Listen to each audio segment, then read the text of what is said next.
Dear friends, today we'll be discussing about how to perform Trendelenburg test in a patient with right hip pathology. Trendelenburg test is performed to know if there is any defect or weakness in the abductor mechanism of the hip joint. Abductor mechanism of the hip joint has three components: power, that is the hip abductors; lever, that is neck of femur; and fulcrum, that is head of femur in the acetabulum. Now, Dr. Husna will be demonstrating Trendelenburg test in a patient with right hip pathology. The examiner stands behind the back patient. Patient PSIS is marked and visible, and patient's gluteal fold should be visible. The patient is first made to stand on his normal lower limb, in this scenario left lower limb. The patient is asked to lift the affected side, in this scenario the right lower limb, off the ground by asking the patient to flex his right hip and knee.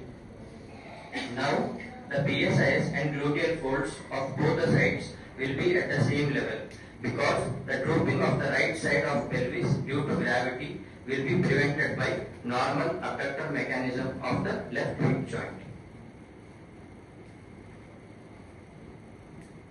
Next, the patient is asked to stand on right lower limb, which is affected side, and is asked to lift the left lower limb, that is unaffected side, off the ground by flexing the left hip and knee.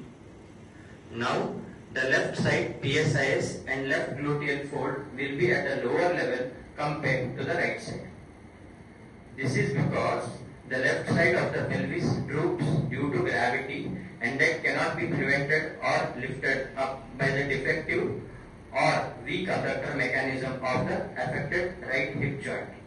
This is positive Trendelenburg test for the right hip joint. Prerequisites to perform Trendelenburg test as per textbooks. That is, 1. Patient should be able to stand on the affected lower limb for at least 30 seconds. 2nd, there should not be fixed coronal plane deformity like fixed adduction deformity or fixed abduction deformity. In fixed adduction deformity, the test will show a false positive result. In fixed abduction deformity, the test will show a false negative result. Conditions where Trendelenburg test is positive are: 1. When a problem is in liver, like in coxa, non-union fracture neck of femur.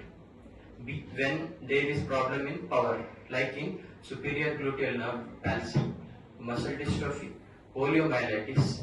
When abductor length is increased in case of valgus osteotomy, when the abductor length is decreased in varus osteotomy.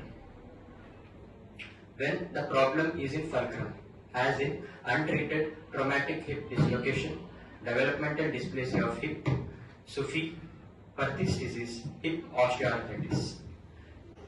Dear friends, if you like this video, please give us a thumbs up and kindly share this video to help your friends understand the test.